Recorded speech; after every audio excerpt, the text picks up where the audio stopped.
करे उ कुकुरा का वकील ना बा तोरो वकील ना बा पढ़ले लिखले ना आई करे। अरे तो हमार छोड़ ते आपन देख तोरे बोले के सहूर बाय।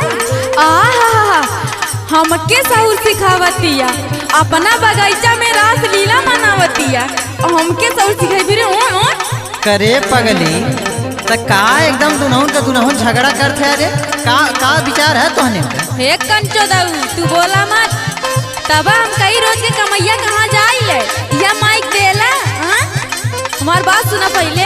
कौन बात रे? रोज के कमाई सोचा तो रहली देवे लकवना माई के। करे तोरे शर्म ना लगत ह का हमके कुल कमैया दे रखा नहीं कौनो और पटाई लेंगे तब ने तोरे अलावा पूछ तू काहे न हमसे पूछा का हमसे लड़त हऊ बतावा ले। रोज हम खाली सुनते रह लेकिन आज अपना आँखिं देख गए कंचो दऊ का देख लेली